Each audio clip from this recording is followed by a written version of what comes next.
मेरे पास कुछ भी नहीं है इस तरह का जिस पे आप शक कर सकें। आप मुझे प्रताड़ित कर रहे हैं, भी आप कर रहे हैं वो लूट है और रहजनी है। ईडी सारा गहना जब्त करके ले गई। उनकी मेरी सहायता से ये पूरा रैकेट चलाते हैं। इनके खिलाफ मैं पर्याप्त कानूनी मुकदमे करने वाला हूं। मेरा पत्रकारिता का जो पेशेवर जीवन है वो बहुत बड़ा है और उसकी तुलना में राजनीतिक जीवन थोड़ा छोटा है, पर मैं आपको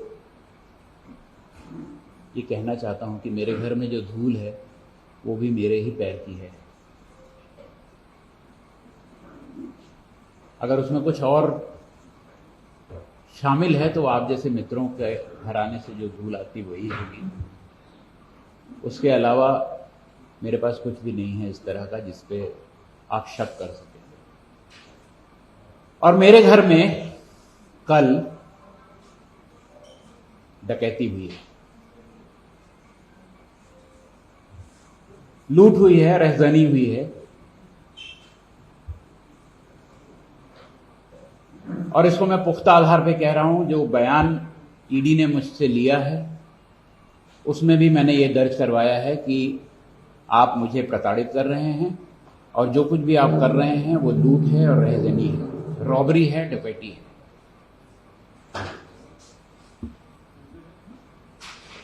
जितना सोना मेरे घर में मिला वो 2005 से 2005 में मैंने पहली बार सोना खरीदा था। मैं खरीदने लायक तभी हो पाया था और 2005 से 2023 तक जितना भी सोना खरीदा उसका एक एक का बिल मैंने प्रोड्यूस किया है। एक एक बिल, सिर्फ एक गहने को छोड़कर जो मेरी पत्नी को उसकी शादी में मिला था उसका बिल मेरे पास नहीं था। उसके अलावा पूरा बिल मैंने प्रोड्यूस किया। उसके अलावा 6 अतिरिक्त बिल मैंने दिए। जो शादियों में भांजे की शादी हुई तो उसकी बहू को देने के लिए जो गहना खरीदा, और किसी भतीजे की शादी हुई तो उसके यहां देने के लिए जो सोना खरीदा उसका बिल दिया। इसके बावजूद ईडी सारा गहना जब्त करके ले गई कि आप इसका पुख्ता सबूत नहीं दे रहे हैं कि ये गहना कहां से खरीदा। पूरा बिल मैंने प्रोड्यूस किया और वो जो बिल प्रोड्यूस किया है तो ये जो कागज उन्होंने मुझे जाते हुए दिया है उस कागज में पूरे का विवरण है। उनकी अपने कागज में विवरण है कि कितना सोना हमने खरीदा और कितने का बिल प्रोड्यूस हुए। ये लिखा हुआ है इसमें कि इतने का बिल प्रोड्यूस हुआ, इसकी वैल्यू इतनी है।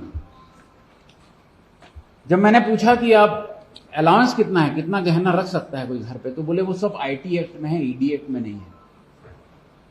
आप मुझे संतुष्ट नहीं कर पा रहे हैं। तो मैंने कहा संतुष्ट कैसे कर सकता हूं, ये सारे बिल मैं आपको प्रोड्यूस कर रहा हूं।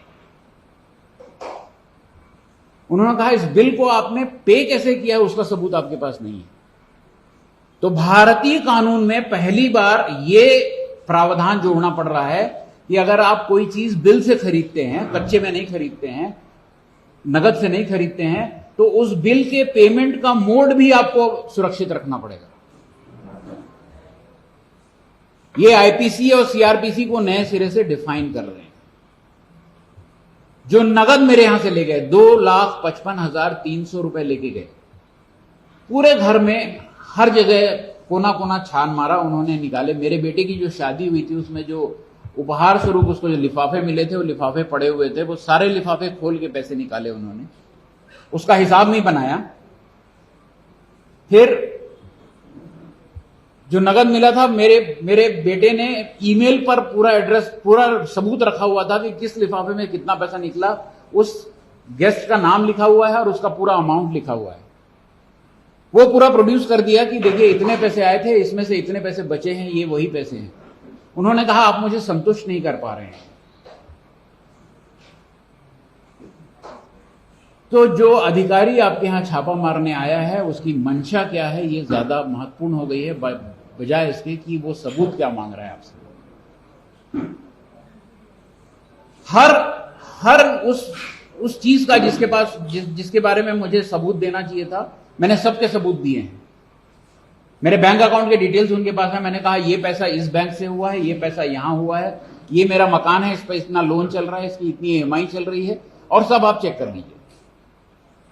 तो अब सवाल यह है कि ये इसको रहजनी और डकैती के अलावा क्या कहा जाए।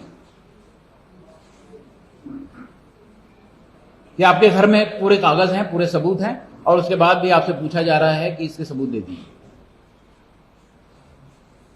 किसी खरीदी के बिल के अलावा क्या हो सकता है? गवर्नमेंट ऑफ इंडिया का रूल है 49,000 से ज्यादा अगर आप पे करते हैं तो पैन कार्ड अटैच करना पड़ता है।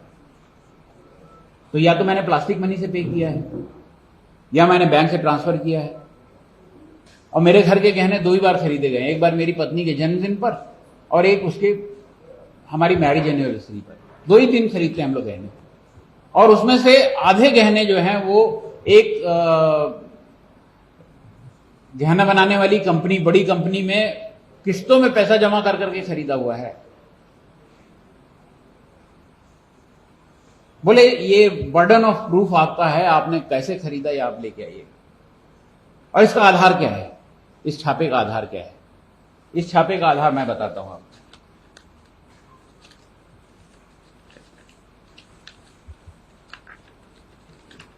इस छापे का आधार इस एक पत्रिका में छपी हुई कहानी है।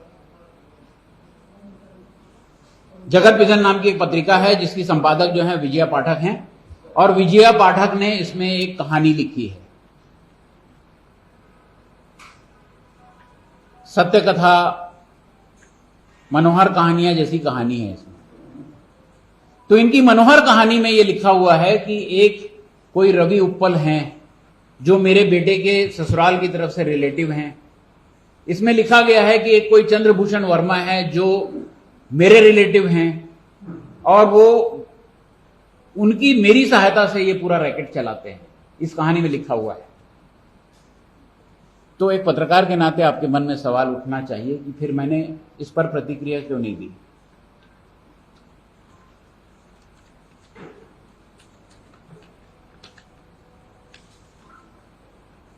इक्कीस दिसंबर 2022 को दुर्ग पुलिस अधीक्षक, आईजी पुलिस दुर्ग और डीजीपी तीनों को मैंने लिखित शिकायत दी है इस पत्रिका की कॉपी लगाकर कि ये पत्रिका ऊल जलूल कुछ भी लिख रही है जिसका कोई आधार नहीं है। पर ऐसा लगता है, ऐसा प्रतीत होता है कि इनके पास बहुत सारे सबूत इस कहानी के हैं, तो इनको बुला के जांच की जाए और इसमें मेरी भूमिका की भी जांच की जाए। इसकी अंतिम पंक्ति मैं पढ़ के सुनाता हूं। एक जिम्मेदार नागरिक होने के नाते मैं पुलिस की जांच में पूर्ण सहयोग करने के लिए को सहर्ष तैयार हूं और जब भी आवश्यक होगी मैं जांच टीम के सवालों का जवाब देने के लिए प्रस्तुत हो जाऊंगा। यह दिसंबर 2022 को मैंने लिख के भेजा पुलिस को। कल मैंने ईडी वालों को भी यह कॉपी दी कि ये मनोहर कहानी पढ़ के आप आए हैं। ये जो माननीय पत्रकार हैं, इसके बारे में छत्तीसगढ़ में किसी को बताने की जरूरत नहीं है कि ये कौन है, इनका क्या चरित्र है, इनकी क्या पत्रकारिता है, इनकी क्या पृष्ठभूमि है, किसी को बताने की जरूरत नहीं है। इनके खिलाफ मैं पर्याप्त कानूनी मुकदमे करने वाला हूं, पर्याप्त कानूनी कार्रवाई करने वाला हूं, जिसकी शुरुआत मैं कर चुका हूं। आने वाले दिनों में मैं आप लोगों के लिए उपलब्ध रहूंगा और मैं बताता रहूंगा आपको कि मैं क्या कानूनी कार्रवाई करने वाला हूं। अब सवाल यह है कि इसका आधार अगर यही है तो इनको सबूत लेके आना चाहिए। चंद्रभूषण वर्मा मेरा रिलेटिव नहीं है, दूर दूर तक मेरा रिलेटिव नहीं है, मुख्यमंत्री जी का रिलेटिव नहीं है। वो पुलिस डिपार्टमेंट में है।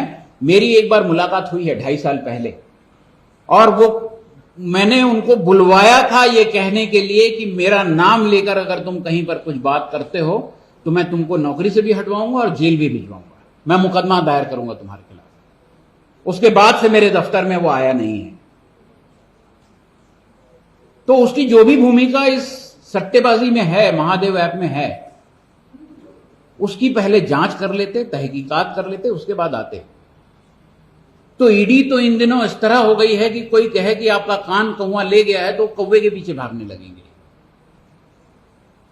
कान टटोल के देखने की स्थिति में है नहीं, क्योंकि उनकी बुद्धि जो है वो कहीं और से संचालित होती है। छापे के दौरान जो बातें हमारी हुई हैं,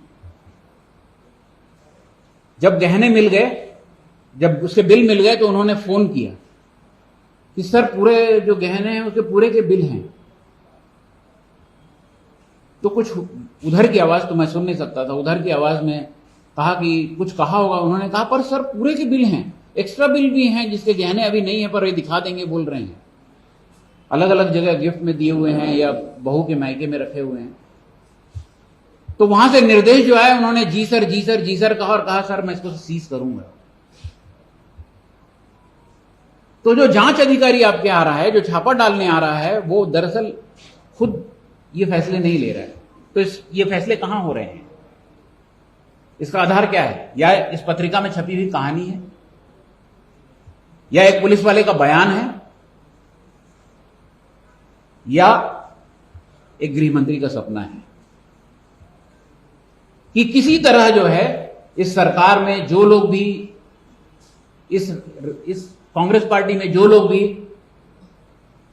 चुनाव के दृष्टि से काम कर रहे हैं, मुख्यमंत्री के लिए काम कर रहे हैं, कांग्रेस पार्टी के साथ काम कर रहे हैं, उनकी प्रशिक्षण से लेकर चुनावी रणनीति तक काम कर रहे हैं, उन सब लोगों को किसी न किसी तरह से हाशिए पे डाल दिया जाए, जेल में डाल दिया जाए, किनारे कर दिया जाए, या ये एक प्रधानमंत्री की तानाशाही है।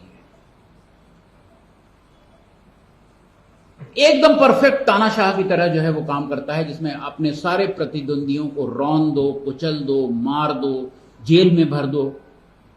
विपक्ष नाम का कोई संस्था बचे ही मत, विपक्ष नाम की। इसके अलावा कोई चीज हो नहीं सकती। कोई भी जांच एजेंसी अगर कहीं कार्रवाई करने जाती है तो एक आधार लेकर जाती है। कल मैं बार बार उनसे पूछता रहा कि क्या आधार है, बता दीजिए, इस मनोहर कहानी के अलावा, इस सत्य कथा के अलावा तथाकथित। उनके पास कोई जवाब नहीं था। बोले ये हम आपको नहीं बता सकते। और क्यों करना चाहते हैं? आप सब जानकार समझदार पत्रकार हैं, आप जमीन पर रहते हैं, आपको पता है कि यहाँ की राजनीतिक परिस्थितियां कैसी हैं और आने वाले चुनाव में परिणाम क्या आने वाले हैं। इन चुनावों के परिणाम को जनता के वोट से बदलने की बजाय भारतीय जनता पार्टी और उनके नेता अन्यान्य तरीकों से बदलने की कोशिश कर रहे हैं। और ये कोशिश क्या है? ये कोशिश ये है कि मुख्यमंत्री के इर्द गिर्द सभी लोगों को लपेट लिया जाए। राजनीतिक दल की तरह कांग्रेस पार्टी में जो लोग काम कर रहे हैं, जो उनके प्रतिनिधि हैं, जो उनके कार्यकर्ता हैं, उन सब लोगों को परेशान किया जाए, प्रताड़ित किया जाए, जेल में भर दिया जाए, या इतना डरा धमका दिया जाए कि वो चुपचाप घर पे बैठ जाएं।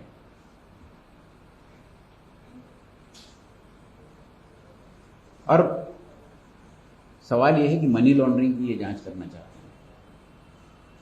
सट्टेबाजी की जांच करना चाहते हैं। ये बहुत स्वागत योग्य का कदम है। छत्तीसगढ़ पुलिस भी जांच कर रही महादेव ऐप की, बहुत लोगों को गिरफ्तार किया है।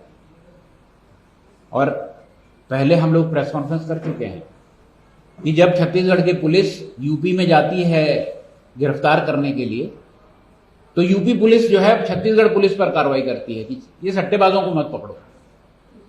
और सट्टेबाजी के खिलाफ आपकी भावना क्या है ये हम समझ रहे हैं। लूडो जैसे खेल को केंद्र सरकार के नियमों ने जुए में बदल दिया है, क्रिकेट के खेल को जुए में बदल दिया है, शतरंज को जुए में बदल रहे हैं। केंद्र सरकार के नियमों, जीएसटी लगा रहे हैं। लूडो पे सट्टा खेलोगे तो जीएसटी लगेगा। ये राज्य सरकार नहीं कर रही है, ये भूपेश बघेल जी नहीं कर रहे हैं। ये केंद्रीय गृह मंत्री और केंद्रीय वित्त मंत्री के प्रधानमंत्री की सहमति से एक कानून बना है कि लूडो को सट्टा बनाओ और सट्टे पर जीएसटी लगाओ। तो जो लोग जुए पर सट्टेबाजी कर रहे हैं, जो साधारण लूडो जैसे खेल को सट्टेबाजी में बदल रहे हैं, वो यहां पर आकर बता रहे हैं कि हम सट्टेबाजी की जांच करेंगे। इससे ज्यादा दोहरे चरित्र का कोई और उदाहरण नहीं हो सकता। तो दरअसल भारतीय जनता पार्टी का राज्य नेतृत्व और राष्ट्रीय नेतृत्व दोनों इन केंद्रीय एजेंसियों के भरोसे चुनाव लड़ना चाहती हैं, चाहे वो ईडी हो कि आईटी हो कि सीबीआई हो, उन्हीं के भरोसे चुनाव लड़ना चाहते हैं। कल जो कार्रवाई मेरे घर पर हुई है, मुझे बहुत खुशी होगी कि मेरे खिलाफ कोई सबूत ले आएंगे। मुझे गलत साबित कर दें, मुझे ये साबित कर दें कि मेरे पास किसी भी रास्ते से, किसी भी तरीके से, किसी व्यक्ति के जरिए एक अठन्नी भी आई है। मैं अठन्नी की बात कर रहा हूं। जो सीबीआई के जो कल बयान रिलीज जारी हुआ है उसमें 65 करोड़ रुपए की बात है। मैं 65 करोड़ रुपए में से एक अठन्नी की बात कर रहा हूं कि एक अठन्नी भी मेरे पास आई हो और बता दें ये। तो साथियों, मैंने बात अपनी शुरू की थी कि मेरे घर की धूल भी मेरे पैर की है, मेहनत की कमाई से निकली है। मेरे घर में 6 मेंबर हैं और 6 के 6 अर्निंग हैं। मेरी माँ जो है उसको मेरे पिताजी की पेंशन आधी मिलती है।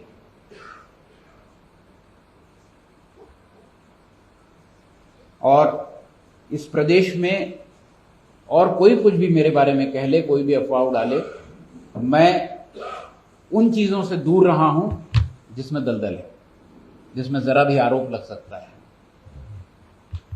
माननीय मुख्यमंत्री जी ने मुझे अपना सलाहकार बनाया तो ये मेरा दायित्व भी था और मैं अपना कर्तव्य भी समझता हूं कि मैं उनकी छवि पर दाग ना लगने दूं।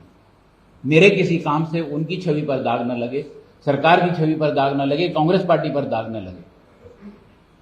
मैं एआईसीसी मेंबर हूं, भारतीय राष्ट्रीय कांग्रेस का प्रतिनिधि हूं और उस नाते भी मैं जिम्मेदारी से कह रहा हूं कि मेरे किसी कृत्य से, किसी काम से पार्टी की छवि पर, सरकार की छवि पर मैं दाग नहीं लगने दूंगा। पिछली बार भी कोशिश हुई थी, चुनाव से पहले मुझे गिरफ्तार भी किया गया था, मामला दर्ज किया गया था ब्लैकमेलिंग का। मामला सीबीआई को गया, सीबीआई ने भरपूर कोशिश कर ली, आके ये बोलते रहे कि आप उनका नाम ले लो, उनका नाम ले लो, उनका नाम ले लो। जब मैंने कहा कि मैं किसी का नाम नहीं लेने वाला हूं क्योंकि मुझे पता है कि सीडी किसने बनवाई है, रमन सिंह ने बनवाई है। उनके ओएसडी सीडी देखने गए थे, ये सब सबूत मैंने दे दिया, हवाई जहाज का टिकट दे दिया, डिटेल दे दिया। तो आखिर में जो चालान प्रस्तुत हुआ, पता नहीं आपकी जानकारी में है कि नहीं है, याद है कि नहीं है, जो चालान प्रस्तुत हुआ उसमें वो धारा हट गई ब्लैकमेलिंग की जिसके तहत मुझे जेल में रखा था। वो मुकदमा नहीं है। मुझे 62 दिन जिस मामले में जेल में रखा वो मामला है ही नहीं। तो अब मामला क्या बचा है उसमें? मामला बचा है कि एक सीडी मेरे पास थी, वो रायपुर शहर में लगभग हर पत्रकार के पास थी जब मेरे पास थी, हर पत्रकार के पास थी। और उसको बंटवाया रमन सिंह जी ने था, उनके ओएसडी ने बंटवाया था, हर पत्रकार को भेजा उन्होंने था। चूंकि मैं उस समय भी कांग्रेस पार्टी के साथ इलेक्शन के लिए काम कर रहा था, इसलिए मैं निशाने पर था। आज भी मैं निशाने पर इसीलिए हूं। भाजपा के निशाने पर कांग्रेस पार्टी है और उनके सारे वो लोग हैं जो काम कर रहे हैं इस पर। कांग्रेस सरकार में महादेव ऐप सट्टा शुरू हुआ, ये आपत्तिजनक है। ये उसकी डेट निकालिएगा तो ये रमन सिंह सरकार के समय से चल रहा है, ठीक है। और वो सरकार की उसमें भूमिका नहीं है, चाहे वो भूपेश जी की सरकार हो, चाहे रमन सिंह की सरकार हो। ये अवैध एक सट्टेबाजी का कारोबार है और वो सरकार के संरक्षण में नहीं चल रहा है। पहले रहा होगा क्योंकि चिटफंड को उन्होंने बहुत संरक्षण दिया, तो मुझे नहीं पता, पर सरकार के समय शुरू हुआ ये कहना गलत है। एक दूसरी चीज, इतनी कार्रवाइयां हो रही हैं, 95-98 लोग गिरफ्तार हो चुके हैं और यूपी तक जाके हम गिरफ्तारी कर रहे हैं। तो आपको और कितने सबूत चाहिए कि हम इसको बंद करना चाहते हैं? जहां तक इलीगल सट्टेबाजी का सवाल है, तो केंद्र सरकार की भूमिका इतनी दिखती है कि सट्टा तो आप खिला सकते हो बशर्ते आप मुझे जीएसटी पे करो। तो शायद महादेव ऐप के संचालकों को ये बात समझ में आई नहीं ठीक से, और केंद्र सरकार शायद यही समझाने की कोशिश कर रही है कि बेटा सट्टा तो खेल सकते हो, जीएसटी भर दो। रूपेश जी, एक सवाल मेरा ये है कि आमतौर पे ईडी जो है जो भी कार्रवाई करती है उसकी शादी के बाद कोई जानकारी नहीं करेगी। कल की कार्रवाई तो बड़ी जरूरी है कि सांसद किस तरह से ना, अच्छा है, कायदे से यही करना चाहिए कि जिस दिन कार्रवाई हो उसी दिन प्रेस रिलीज आ जाए। पर मेरी आपत्ति यह है कि जांच एजेंसी ईडी है, पर उसके वकील को ये कैसे अधिकार मिल गया कि वो कहे कि फला ने पूछताछ में ये कहा है कि फला का नाम है। चंद्रभूषण वर्मा ने अपने बयान में जो पूछताछ हुई है उस बयान में कहा है कि विनोद वर्मा की भूमिका है। ये वकील को ये एक्सेस कैसे है? मेरा सवाल ये है कि एक्सेस उसको कैसे है? ये तो बहुत अच्छा है कि जिस दिन आपने कार्रवाई की उस दिन प्रेस रिलीज दे दीजिए, ताकि कयास ना लगाए जा सके आपने जो किया है। और उनके प्रेस रिलीज में क्या लिखा हुआ है, मैं आपको प्रेस रिलीज पढ़ के सुनाता हूं। ईडी के प्रेस नोट के पहले नारायण संदेश का प्रेस नोट आ गया था।